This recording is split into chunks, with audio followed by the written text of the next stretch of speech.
Minu küsimus ministrile oli selline, et kui näiteks kristlik erakool ütleb, et ta ei soovi seda LGBTIQ+ tegevuskava oma koolis ellu viia ja sellest tulenevaid õppeprogrammi osi seal koolis esitada, et mis siis selle kooliga edasi saab? Ministri vastus algas niimoodi. Te võitlete kristlike erakoolide õiguse eest mitte täita riiklikku õppekava. Kas te islami fundamentalistliku kooli eest ka võitleksite?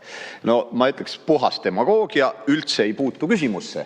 Ma küsisin ja ma ütleks, et isegi selle küsimust esitades ma ei võidelnud millegi eest, ma tahtsin lihtsalt teada saada, et mis te siis teete ja pärast, et milline on sanktsioon. Nii et see oli selline puhas demagoogia, aga ei, ma islami fundamentalistlike koolide eest ei võitleks, ma selliseid ei lubaks Eestis asutadagi.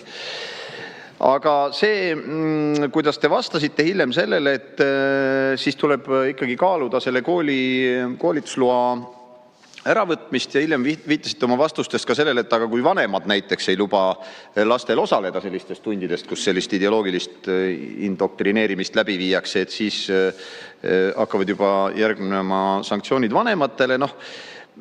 Vahepeal siin heidetakse ette, kui tõmmatakse paralleele nõukogude ajaga. Aga kuidas oli asi nõukogude ajal? Tõid sinimustvalge kooli või vaidlesid ajalooõpetaja, kes mingit täielikku punast jama ajas ja ei osalenud enam tema tundides. Mis järgnes? Erikooli sõit, koolist välja viskamine. Mingid sellised asjad. Kõigepealt vanemad kooli, käskirjad ja nii edasi. Ja nüüd me oleme siis kohas, kus minister väidab meile, et sugusid on, te vist enam viimasel arvu ei ütlegi, sest te ütlete need võib-olla nii palju kui sky is the limit, nagu inglise keeles öeldakse. Ja kui sa siis ütled, et ei ole ju nii, teadus ei toeta seda, siis hakkavad koolist välja lendama. See ongi nagu kolleeg Poolamets väga õigesti ütles, et marksism, et kui sa hakkasid ütlema, et see punane värk ikka päris õige ei ole, siis minister ütles, et on küll. Ja kui ei usu, järgnevad sanktsioonid. Nüüd see tegevuskava räägibki siin, näiteks, ma ei saa tervet tegevuskava ette lugeda, aga räägibki sooidentiteedi austamisest ja toetamisest, hormoonravi kättesaadavuse parandamisest ja nii edasi. Kolleeg Suusu käis puldis, ma pean võtma lisaaega, aitäh. 3 minutit. 3 minutit. Ja.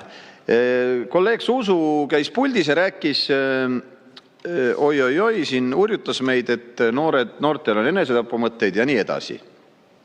Aga vaatame teaduse otsa.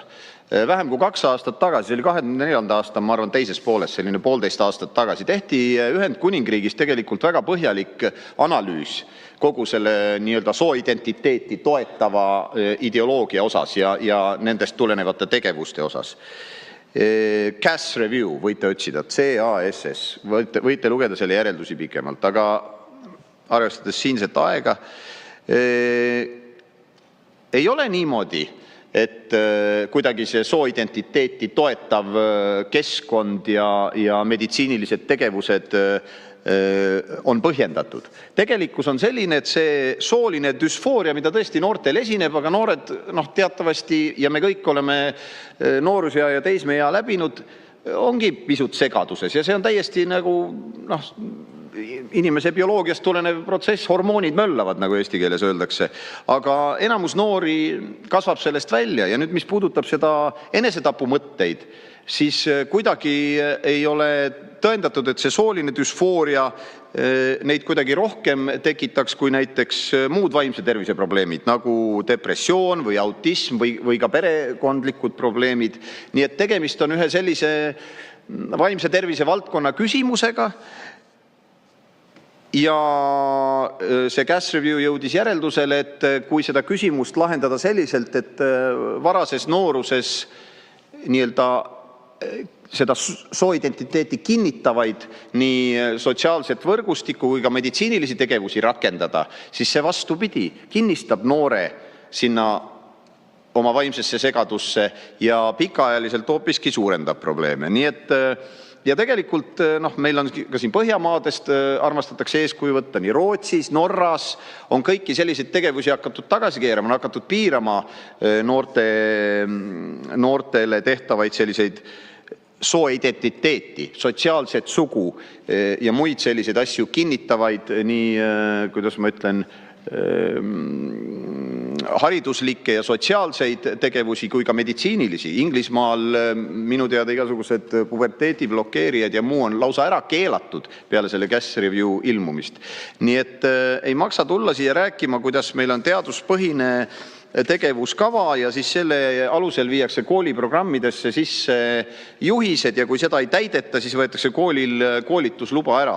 Ja tõepoolest, nagu siin kolleeg Helme ütles, et see, kuidas sellise sujuva ühe lausega seob kodanik Kallas, olles ministriametis, kokku islami fundamentalismi ja Euroopa nii kultuuri kui kogu elu laiemalt aluseks oleva kristluse, see on täiesti minu arust nahaalne ja ebakohane. Nii et nõustun eelkõnelejatega, välja arvatud loomulikult Zuzu, et see asi tuleb võimalikult kiiresti välja juurida.